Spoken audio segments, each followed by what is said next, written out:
Wait first. Make I ask you. If they start to shoot gun for polling unit on election day, you go wait? No, answer. You go wait. If you will wait, let me know in the comment section below. I go advise you, may you not wait unless you wear bulletproof chest. The plan is simple. Send in thugs to disrupt the elections in places where Peter Obi's support is strong, and then send in security operatives that have been pocketed to look the other way and provide cover for them. And then if there is noise, INEC comes in and cancels the election for that polling unit on the ground that there was election violence. Then they will go on to collate results in other polling units where they are doing fine, where the APC is doing fine, where the PDP is doing fine, and declare results. And after they declare results, another question for you. What will you do? They have the machinery of state. They have the army, they have the navy, they have the air force, they have the DSS, they have civil defense. What do you have? Prevention is better than cure. These people, they dwell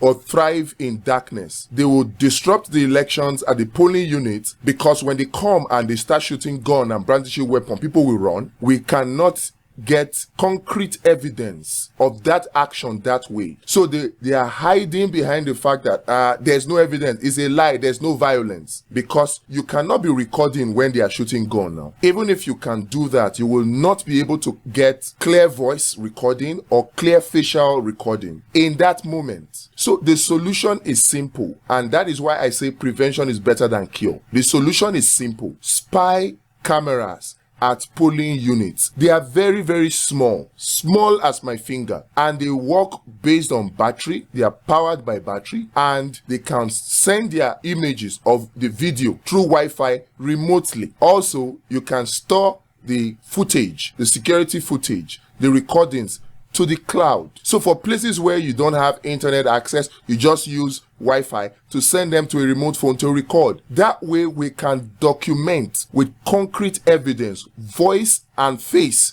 of those who are sent, whether they be thugs, whether they be security operatives. We can get evidence against them to prosecute them legally, to show to the world what happened at the polling unit. This is the only way to tackle these people. It is not by gra-gra, because if we go by gra-gra, they will shut us down. But if we go with sense, if we use our kidney, then we can tackle them successfully. When the international observers come, they will not go to the hinterlands. They will not go to the remote areas. They will stay in the cities. And in the cities, these kind of disruption of elections usually don't happen. It is in the remote areas.